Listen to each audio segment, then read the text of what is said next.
Hi, welcome to TS Paranormal Productions. I'm here with Ghostly Gatherings from the UK. You guys are, I'm probably butcher this, Leighton Buzzard? Leighton Buzzard. Leighton Buzzard, it wasn't too bad. And that is a little north of London. Why don't you guys introduce yourselves, talk about how you became a group? Okay. My name's Emma. I'm the founder. I set it up about 6 years ago. And it's slowly grown over the years. We now have a group of 18 to 20 team leaders. So it's getting bigger by the year. This is Neil and Tracy. Hi. Hello. You guys have been with me about a year now, haven't you? Yeah. But I've still got some of the original team as well on board. And we kind of take it in turns, depending on where our events and our live streams are, and whatever's convenient for those involved. They come along and do their thing when it suits them, really. We're very laid back and relaxed about it all. 18 members, that's a lot. I mean, it seems like a lot of groups now are going smaller. Does that help you being so big, or? It does, because we've all got day jobs. So there are times when some people can't do it because of family commitments or work commitments or other sort of stuff, holidays and that sort of thing. So it always means that I've got team members available on the night. You guys do a lot of like private investigations for people then? Yeah, we do a few. I often go in and do private houses. I go and do some house cleanses as well for people. So it's not just the investigation side of it. I also do the house cleansing and stuff like that as well. Let's talk about UK a little bit. You're my third group from the UK that I've had the privilege to have on the show. I know you guys probably haven't been over to the United States or anything, but you guys have so much history, everything jam-packed right there, it seems like, compared to what we have over here. Yeah. Leighton Buzzard itself is probably 1,000 years old. It's an old market town. It was mentioned in the Domesday Book. And the town itself is coming up for about 1,000 years. So that in itself has got the most amazing buildings just on our doorstep. And you both, you're in, where are you? You're in Littlegaston, which is a village. We've got Ashridge House there, which dates back to about 13th century as a monastery, and then Henry VIII changed it to a house when he dissolved the monasteries. So it's been a sort of very large part of that area, because it's now used for many different things, including sort of as a management college, but it's also open grounds and everything. So it's some really nice area around here, nice places to go and look around. We're rather lucky. Yeah, I mean, you guys 1,000 years old. We celebrate bicentennials, like 200 years old. That's what we celebrate over here. I mean, it's funny to me how much history is over there.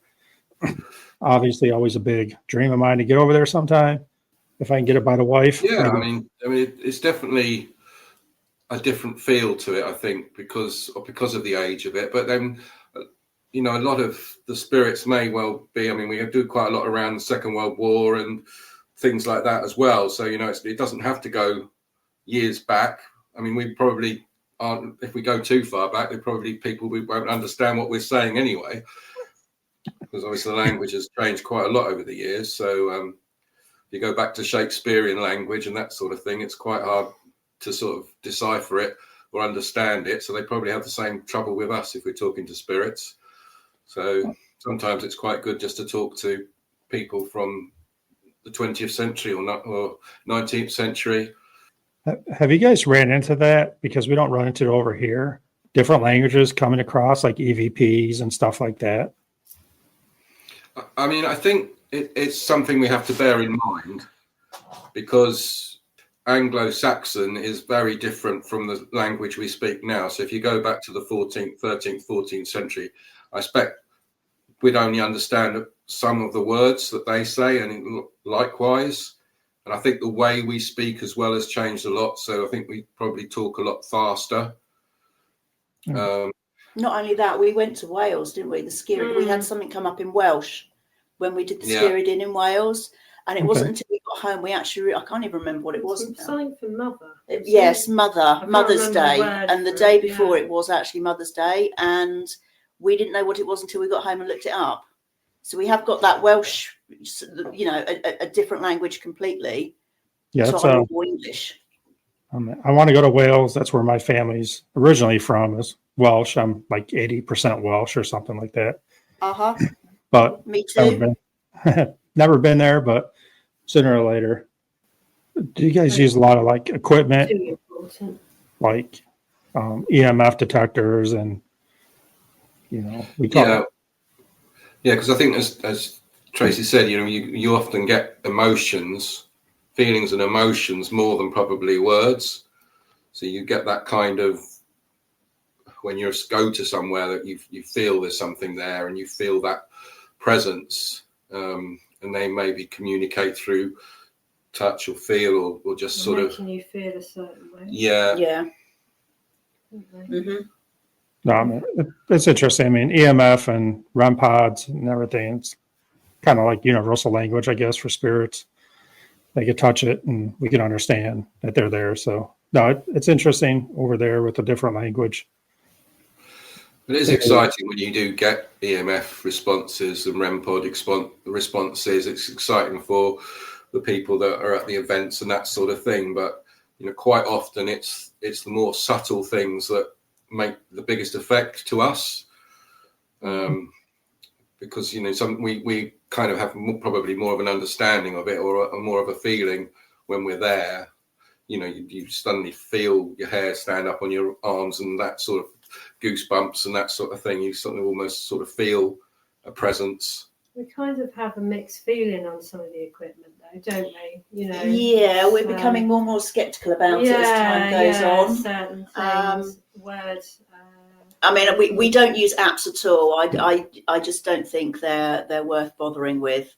But we have a Hexcom, which is obviously poor man's Ovilus, but we don't get a lot on there. We've had a couple of hits, but I don't know whether it's tied in like really quite well. When we're doing a board or something like that. But yeah, sometimes it's more like.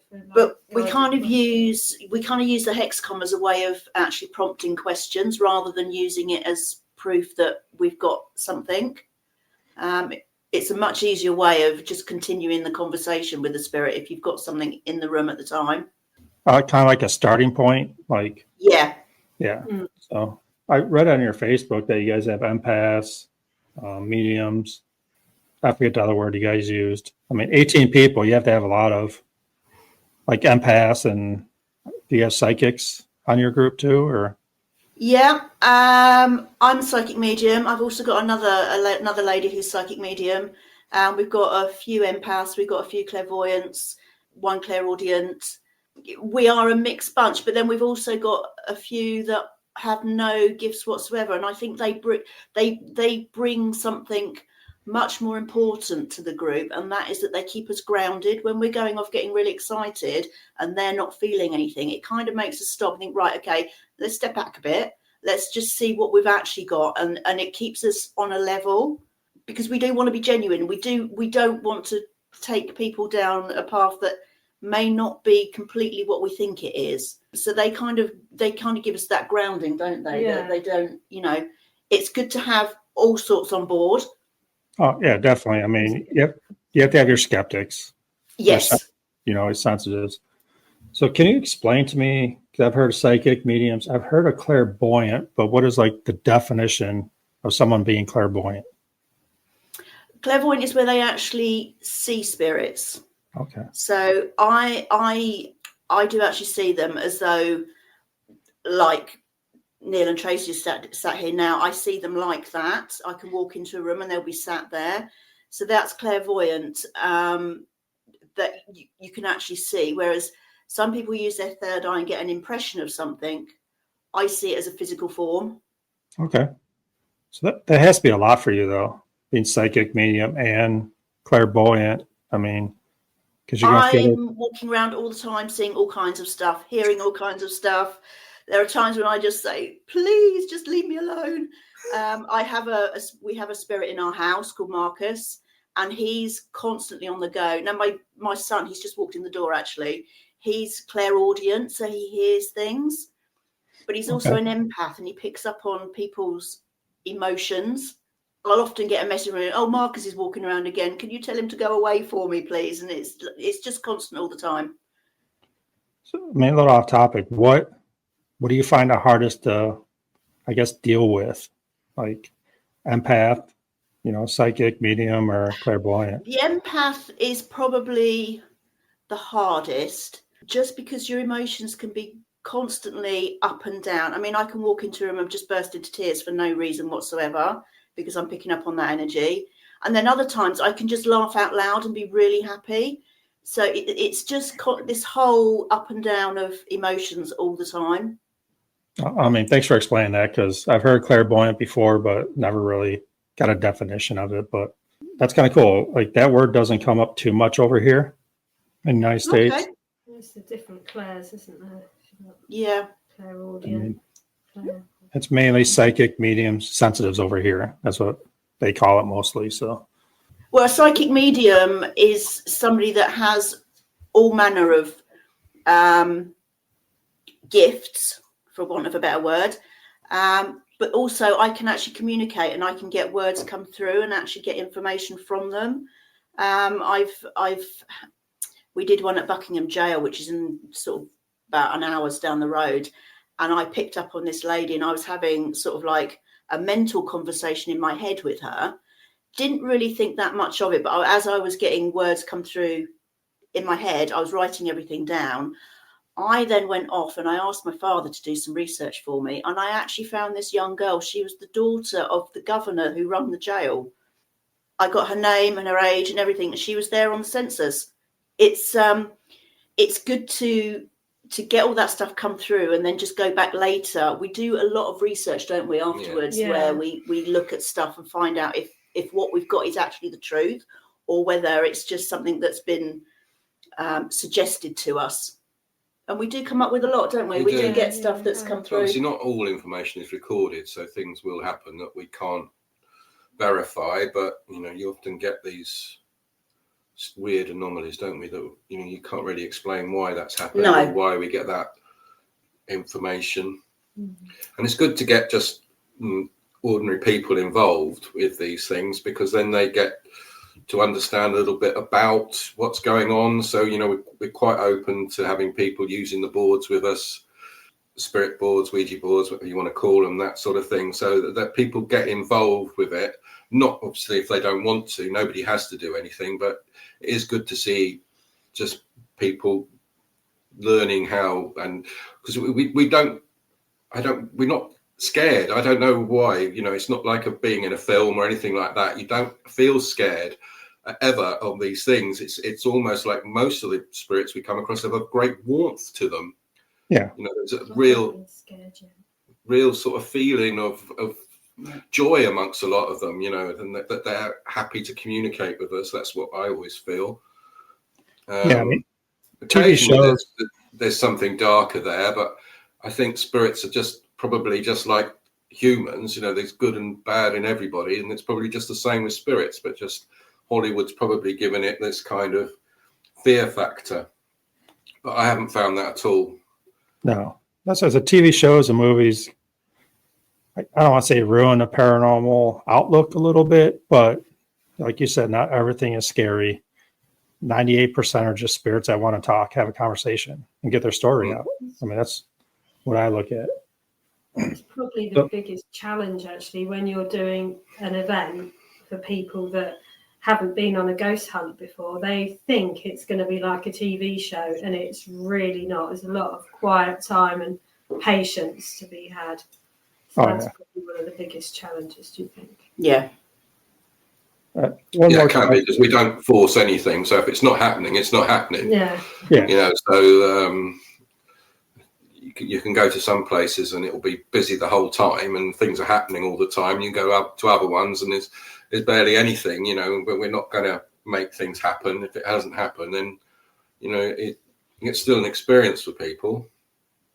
And there's normally little bits and that sort of thing that will occur and we can't explain. And even if it's like the hexcom, the words coming through and people get interested in that and that sort of thing. So it's normally something happening, but we never try to force it. And that's the important thing. Emma, one question, then I'll go to Tracy, but we ran into like residual where they don't talk because they're just kind of like a film replaying itself. Yes and no. A lot of them are just residual, playing over like the tapestone theory, but I have actually had responses from some of them. I went to the cloisters in Letchworth, which is another sort of in that direction, about an hour away.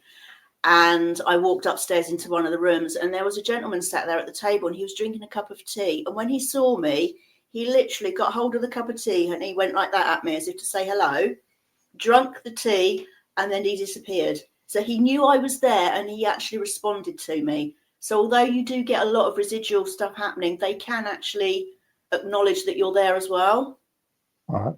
That's cool. That's interesting. That's cool, though. I mean, it's probably one of my most favourite things that's ever happened to me because you got that recognition from them back and you don't often get that. Could be as to what they see of us. Yeah. Obviously, we're limited in what we see. We don't all have the powers that Emma has. I'm more of an empath and I feel buildings and things that have happened in places. I can feel instances like that, but I can't visually see like Emma can. But, you know, all those different things do come together. So you do get, working as a team, that we can make these things kind of understand and bring it together. No, I mean, you're putting pieces together to make a story, right? I mean, that's what it comes down to. Yeah, that's it, you know, because we can piece together things that we feel and, you know, kind of one of us or all of us will feel something, or sometimes it's just one or two of us will feel a presence or happening, but we respect all our different views and all our different things. And that's important, I think, of working as a team, you know, that we respect each other. And we all learn off of each other as well, don't we? Because it doesn't matter how long you do this for, you will always be learning something forever. I know my views, I don't know about you two, but my views have changed over the years. I mean, I've been involved with spirits since I was a child, so it's always been around me. But if you had asked me 10 years ago my thoughts and what they are now, that's slowly developing into something different because of experience and things that we've actually had happen to us. And I think everybody's constantly learning. There is no right or wrong. No, I mean, the thing with the paranormal world is you got to grow as a person and you have to grow as a team, right? I mean, that's what you guys are doing over there. Tracy, you're quiet back there. So I'm always quiet. I'm the quiet one. You're the one that just kind of observes everything. Yeah, that's what I'm trying to hear. So what got you into the paranormal and joining this group?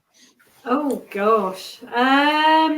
I don't know. I've always had an interest, even from a teen. You know, there's always been something. I could never put my finger on it, but I was always really interested, but also really scared. So anything I was experiencing, I'd shut it out. It was like, no, I don't want to know. I don't want to know. And it was only sort of recently I thought, no, because I've always watched the TV programs. I've done all that, just interested in history. And I just thought, no, I'm going to go on a ghost hunt. And I was not dreading it. I was looking forward to it, but I thought I was going to be terrified. I thought, I can't do this. I'm going to be so scared. And just fell in love with it, didn't I? Mm-hmm. And then, can't stop me now. And I let everything in. I'm like, I'll experience it. I had something touch me on the back of the arm at the Skirrid, didn't I? Yeah. That did make me jump, but it was okay. It was all right. Yeah. So, it's just sort of grown from there, really. But I couldn't really say what actually got me into it. It's just grown. Yeah. Has your fear gone down by doing more now?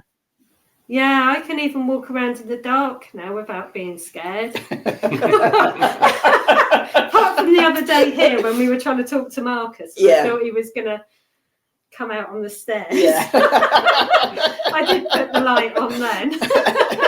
But otherwise, yeah, my fear has gone down. I haven't had anything to really freak me out just yet. No, I mean, that's good. I mean, I think fear is some of it. I mean, I think some spirits feed off fear. Yeah. So I think it's good to have someone that's, I want to say fear, but a little nervous, a little scared. Oh, yeah. I think you're always a bit nervous. I mean, because, I mean, let's be honest, if we were spirits and we saw someone a little scared, you're probably going to go touch them or something, you know, to see what their reaction is. Yeah, for the fun factor. Yeah, that's fine. We always ask them to anyway, don't we? Yeah. So, Yeah. Like para-unity is huge over in the United States right now. I don't know how it is in the UK, working with other groups. And do you guys work with other groups or pretty much stick to yourself? I mean, you have a huge group anyway, so. Yeah, there's so many of us. I think it's really difficult to then actually do something with anybody else. I would never say no to anybody that wanted to work with us. You know, I know you had Emily Paranormal on a little while ago, and you know, I've been chatting to Emily for a couple of years now, and she's a lovely, lovely girl, and she's going to pop round for a cup of tea, and maybe we could do something together with her. Another cup of tea, you know, the British and their tea. So yeah, I'm. She does make a lovely cup of tea. That's fine. So I would never say no to anybody. If anybody wanted to come along, you know, I'm always open for the whole para-unity thing. I think it's kind of, there are teams out there that they're very protective over what they've got because they've worked so hard for it. And being such a small country and having so many teams at the moment, I think it's kind of lost its way a little bit. And people are frightened of losing what they've got, so to speak. It's just, I find it very hard to use the word para-unity because I sometimes feel that it's used for the wrong reason. And that's kind of all I'm going to say about that. But I would always I would always join anybody with open arms to do something together. Because again, you're learning off of people. You're passing information backwards and forwards, methods, equipment, what they prefer with their equipment that they use. It's all a learning experience for everybody. We do have people from other groups come and join us. So yeah. Not particularly invited, but they come to see what's happening. So they want to pay an event or whatever, and they bring their own things with them. And generally, you know, it's quite nice to have them with a different aspect, as long as they don't try to take over. Yeah. We've had that a couple of times as well, haven't we? Yeah. Which can be quite difficult. Another challenge. Yeah. But, you know, on the whole, it's quite nice to have people that have done it and understand what we're trying to do. So we do have, like, over here, there's your relatively small events company. Yeah. But there's some big companies out there that have got bought into little teams, haven't they? And sort of they take a lot of the customs, don't they? Yeah. Sort of I was actually headhunted by one of them a few years ago, and they offered me all kinds of things to get involved with them. And I thought about it. I'll be honest, I did think about it, but when push came to shove, I just thought, you know what, it's not fair on all the smaller groups that, you know, they're taking over and they're taking away the fun for everybody else because everybody's struggling to buy equipment and all the rest of it. And there's some more of a money maker for them, isn't it, rather than an actual. They haven't got the passion. I would say that because it's not their, I say business for the want of a better word, the passion isn't there, and it's just they just tick over. It's just a tick over. They have all the best venues, don't they? Yeah. Because it's so expensive to hire anywhere. And it just leaves us little groups, and I'm not talking about us, but all the little groups in the country, it leaves them to one side. And everybody's struggling at the moment to actually be able to afford to go out and do stuff. And it's wrong. It's really wrong. Yeah, it is. We're starting to see that over here a little bit. Not really companies buying places, but, you know, more wealthy people buying places and, you know, charging so much to go investigate. We have been lucky with the bigger places like Trans-Allegheny and Mansfield. There's a lot of big places over here that the owners of those places keep it low, you know, for us to be able to go still investigate. because they're just trying to keep the history alive. They're making a little money to keep the buildings upright. That's what they're doing. So the smaller houses or the pubs or whatever you call, I find them more fascinating than going to one that's been on a TV show before just to say you did it. Yeah, we've got East 30 East Street up north here, and I won't go there simply because there's been so many teams in there, and it is just a money making thing for those that own the house, and I just won't pay the money just to go. You know, it's just so wrong. It's so wrong. I think that's nearly let out every single night. Yeah. Teams. Yeah. I don't think there's many nights where it's not let out to a team. So it's just a moneymaker, I think. So we'll talk about what you guys said earlier is teaching other people. So you guys take groups around, try to teach them paranormal. I mean, it's not so much teaching, but we hope that that's what comes out of it. Yeah. It's more of a subtle, the teaching part, or helping people appreciate and understand what we're doing rather than it's some kind of scare fest. Yeah. An experience. It's an experience they want to have. Some of them have done it before. Some people it's completely new to. So it's trying to give them the best. It's amazing how many people out there have got equipment and are geared up, goodness knows with what, when they come out. And I guess they just want some direction and some. Or the venue. The venue, yeah, obviously is part of it. But I mean, I think having a team is quite good, makes it more interesting for people. You know, I think if you go to places on your own and that sort of thing, or maybe one or two people, it's probably a lot harder to get that energy up. So we find that humor and things like that can get things going. You know, I think a lot of spirits like that energy, like that positive sort of energy that comes with humor. You know, quite often we're laughing and then something happens, you know, a tap or a bang or something that we can't explain, just from that energy that we're creating. So I think, you know, when you've got groups together, that energy can really have an effect and bring more out. So, you know, it's that kind of get those people feeling that this is not just about jumps and bumps and scares. I mean, sometimes it has happened. Sometimes I've seen people really freaked out by what's happened, and they will, you know, it's maybe even a life-changing experience for them. You know, they've all of a sudden they do believe in something that they perhaps didn't believe before they came to us. So, you know, you do have that. It's quite exciting when you see somebody really kind of like almost shocked or have that kind of experience where, you know, that they start to question what's going on around them. Yeah, I had a group of 5 guys turned up once. We was at Moot Hall in Bedford, and they were all skeptic. They'd had a couple of pints on the way there because they were a little bit worried and they didn't really know. But none of them were believers, and they actually left at the end of the night having had the most amazing night. And they booked up the next morning, 9 o'clock in the morning, the next lot of tickets, because they were blown away, and they all went home saying, "Thank you so much. You've really taught us a lot. We completely changed our minds now about the paranormal world. We were wrong." No, I mean, that's awesome that, you know, you can show people that there is spirits out there. They're not bad. You can talk to them and they'll talk back. Yeah.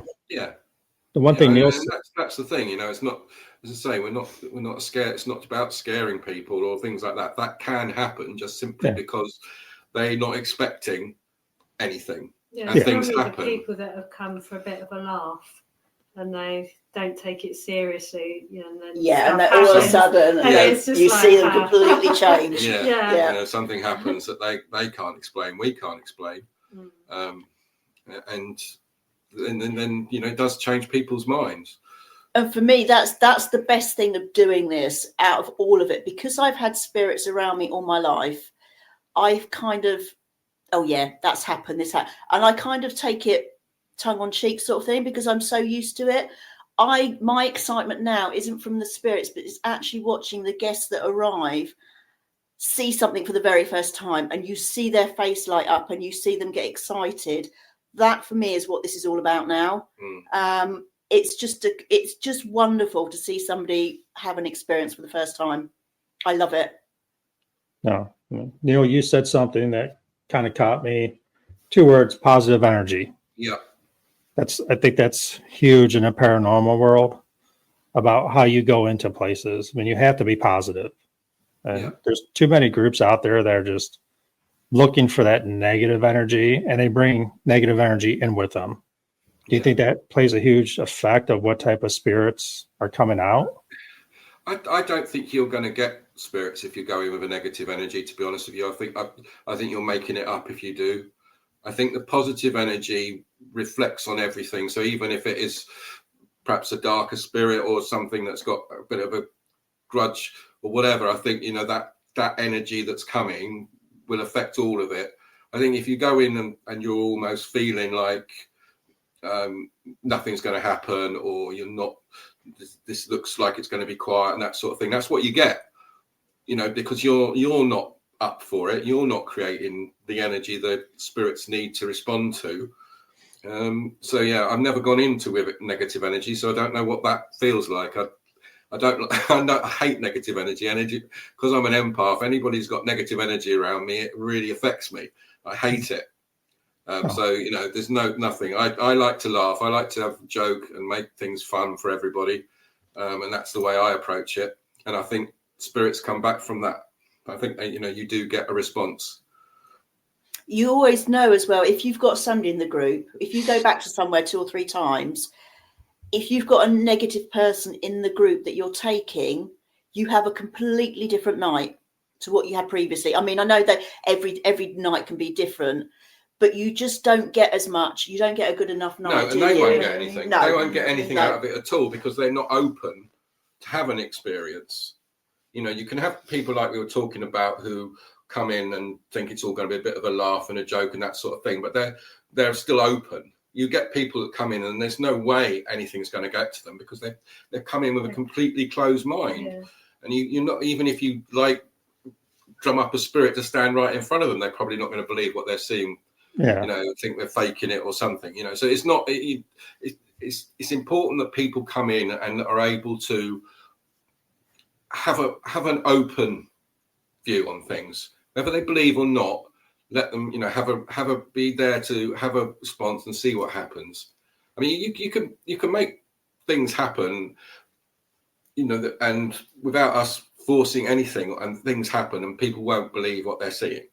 Yeah, you can't take that away. You can't change that. But for those that are willing to accept it and understand it, even if they don't believe it totally or whatever, but to have an experience that they can't explain, or they'll go tomorrow morning when they go to work and they'll talk about it with their mates, and even their mates are like, "You're silly" or whatever, but they've had that experience. You can never take that away. Yeah, I mean, that's what personal experience is. You never can take that away. Positive energy type. I had the owners of Old Hospital on College Hill on West Virginia. It's an old hospital built in the 20s, shut down now, but they were talking about during the day they'll have like kids in there doing tours. It's a history tour. It's not paranormal, so they just go do the history of the hospital, the town. I mean, that town used to have 25,000 people. It's down to 3,000 now because it's an old coal mining town. All right. But the owner said that when someone comes in that night for an investigation, the spirits are, I guess you say, ramped up a little bit more, a lot more consistent, a lot more. And that's probably because of the children being there and being in a hospital, bringing joy to those patients, because back in the day, I always said, like, when grandma was in a hospital, she always smiled when grandkids walked in the room. So kind of the same concept, bringing that positive energy into a place.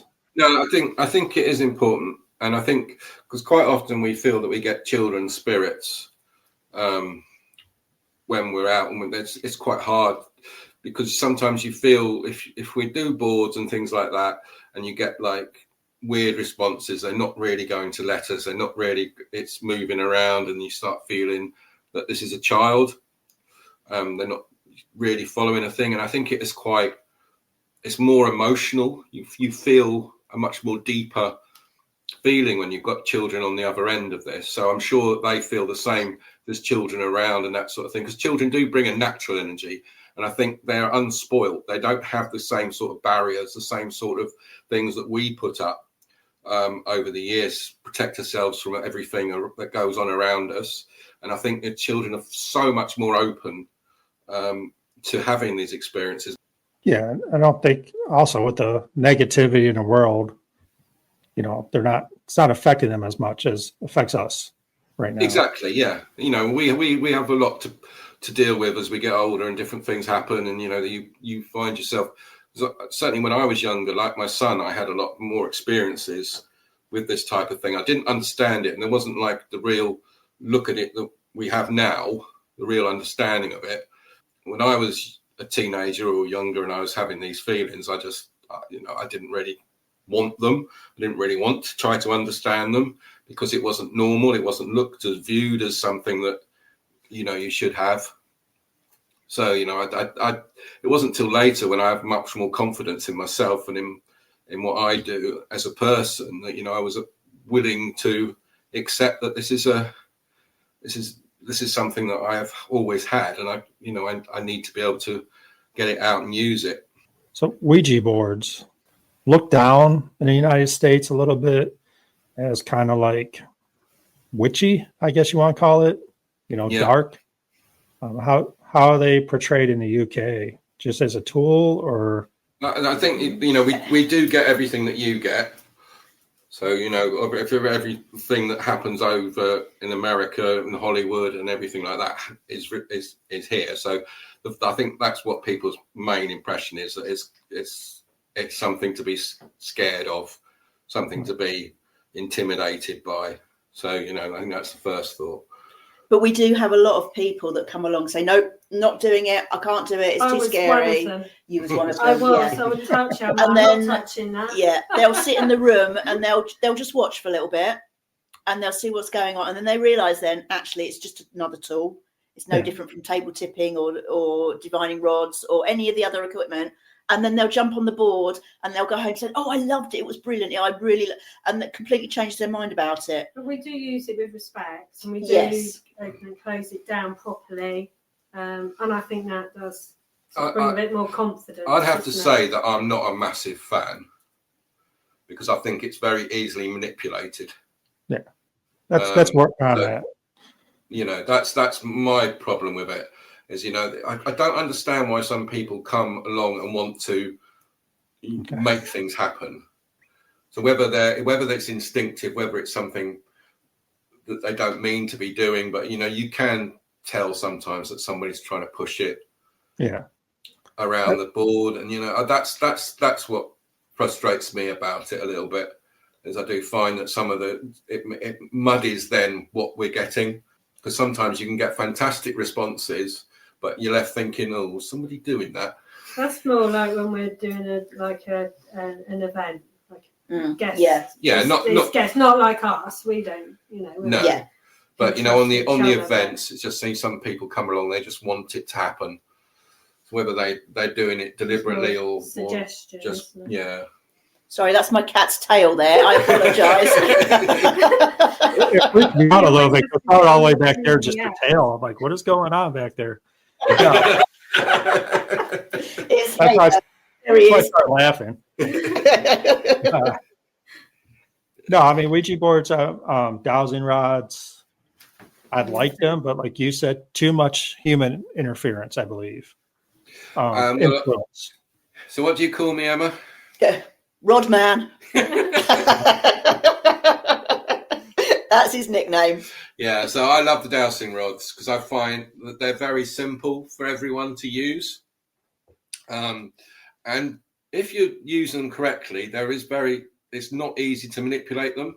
You can see if somebody's manipulating, and I haven't really noticed it that much because they're not actually holding the metal, they're holding the plastic, the metal's turning. And I get so many good responses with it, asking questions, somebody else holding it, getting those questions going. It really has a good response with people because it's so simple. so simple to use. And I think if there are spirits manipulating it, or they're able to manipulate it, it's very easy for them to use the energy to move those rods. So I find it really useful and a good way of getting people involved in what we're doing. Going back to the children, you had really good responses, didn't you? At where was it? The school, British Schools Museum in Hitchin. Yeah, and you had children. Yeah, and it really blows people's minds as well. You know, there are people there were, having conversations with the pupils or whatever, people at the school. They were having these conversations and everything made sense.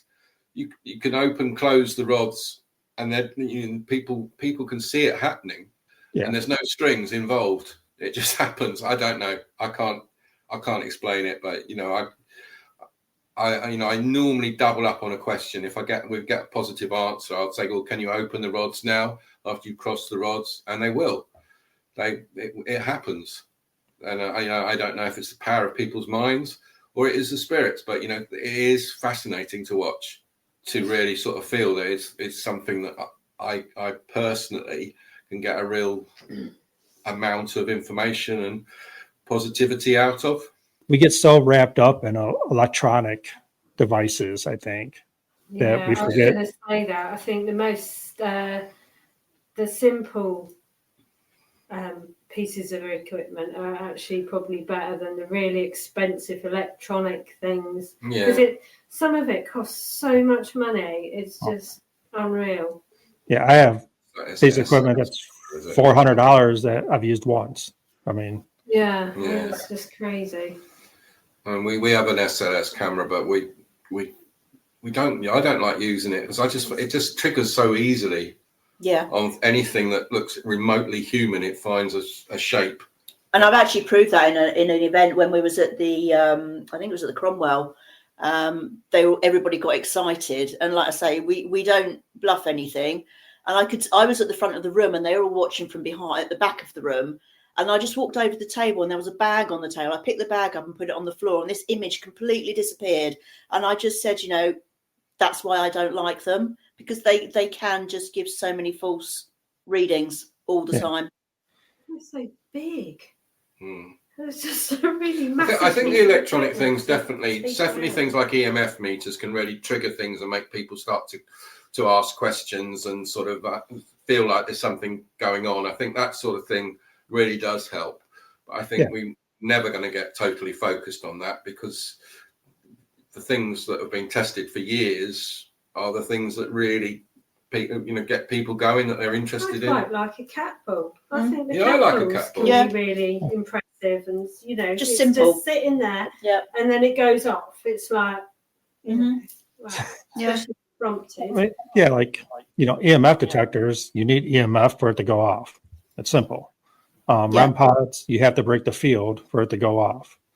It's not like the obvious or the PS device where supposedly they manipulate the EMF to create a word. Yeah, we had this conversation the other day, and I just said, "Well, how? I just don't. I can't get my head around it." So, I mean, interesting. They're fun to use. I mean, it could be a good start, to an investigation. If nothing's happening, break out the obvious. Maybe get some words that can create, start your investigation and get more evidence that way, or responses. I don't know. I mean, have you ever used Novulus and actually got something that's tallied up with the history of the place and got the words come through? No. There's your answer, really, isn't it? Yeah, I mean, you can manipulate the words to what you ask a question like "Who's here?" and it goes outside. So you're like, "Oh, you're outside." I mean, you can spin words all you want.